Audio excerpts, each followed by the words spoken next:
dreams and hopes and visions. Dreams and hopes and visions. Dreams and hopes and visions. We've heard claims that we live in a colorblind society, but that's not really true. And there's a famous saying that says you can't always judge a book by its cover. We possess so many wonderful treasures hidden on the inside of our hearts and minds, and we have gifts in our hands that people never get to see because they only see outward appearance. But I'm convinced that if we began to look at one another, we would see beyond the exterior to see the good that's on the inside. We would begin to see each other's dreams and hopes and visions. We might realize that we're all just alike and a part of the same human family. We might realize that we all need love, acceptance, and forgiveness.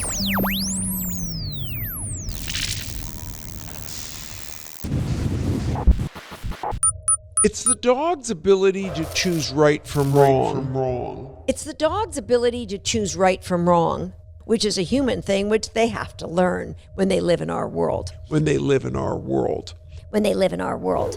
When they live in our world. When they live in our world. When they live in our world. Do you know how your dog or puppy self-regulates? Self-regulation.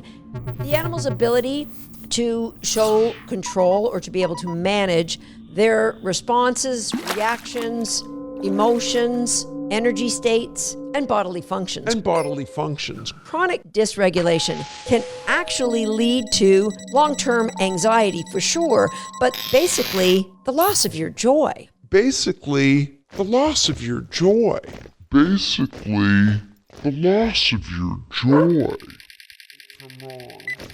from wrong. Right from wrong. Right from wrong.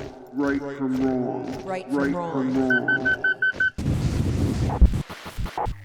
This man and this dog are both uncomfortable around snails. This man and this dog are both uncomfortable around snails. This man and this dog are both uncomfortable around snails. This man and this dog are both uncomfortable around snails. This man and this dog are both uncomfortable around snails. This man and this dog are both uncomfortable around snails. This man and this dog are both uncomfortable around snails. This man and this dog are both uncomfortable around snails. This man and this dog are both uncomfortable around snails. This man and this dog are both uncomfortable around snails. People will ask a lot, and they'll care a lot about the answer to this question. Will there be pets in heaven? Will my pet be in heaven? No. Because what's the goal of heaven? What's the goal of the rational soul? What's the goal of the human being? It's union with God. If I need my pet to be happy in heaven, then I'm not ready for heaven. And I don't mean that say that to be abrasive or to be judgmental or to be like short with anyone or insensitive. If I need anything other than God to be happy in heaven, then I'm just not ready for heaven. You want God more than you want your pet. Loving Him, loving God more and more to the most. Dogs are all up in your business, right? They're always like wanting more attention, wanting more affection, and wanting more. Dogs do not go to heaven. Because they are heaven. We see you. My characters just started to change. I used to believe my thoughts was leaking, like literally leaking out of my brain, and people could hear my thoughts. Like I used to hear a lot of voices, like people saying, we can see you, we know what you're up to. I thought they knew my plans. I thought they knew everything in detail. So everything I was gonna say, they knew, kind of thing. So I felt naked. But like, I just monitor my methods from time to time. Good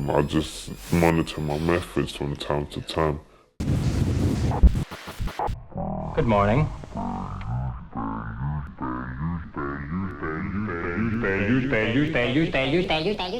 I find that listening is often the most helpful thing you can do. Long, long, long, long. We'd be glad to do that if we could. And I want to help you in every way I can, but don't let that lead you astray. I'm very sorry to hear that. Too bad. I know whenever I tell my troubles to anyone, I feel better. My troubles look a lot smaller. What kind of facts do we need? How often it happens, how long it's been going on. And what time of day the trouble occurs. Do something about it. But can you always do something about it? How do you do that without making him think that you're not sympathetic to his side? May I speak a piece? The way we do and say things is just as important as what we do and say. He must feel that you appreciate his point of view. One moment, please. That's difficult to answer.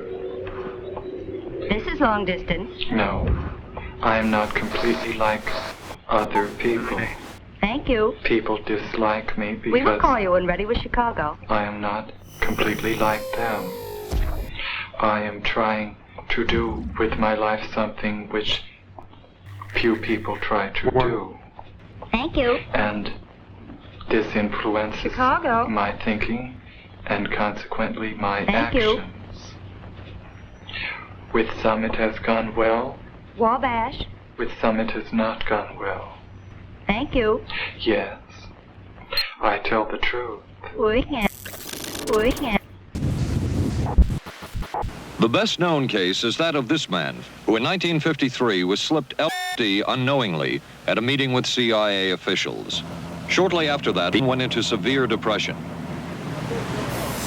By far, the most chilling experiments we have uncovered took place at this Gothic estate called Ravenscrag. It was here that the CIA funded a series of experiments, severe experiments. The work was done by the Institute's then director, Dr. Cameron. It is the closest experimentation to brainwashing yet disclosed. His work, unprecedented in psychiatry, consisted of 3 areas which he called sleep therapy, psychic driving, and the ultimate depatterning. Dr. Cameron was trying to take the slate and wipe it clean, the slate being the mind. In other words, brainwashing. Exactly, that's a very good comparison. Brainwashing. Yes, yes.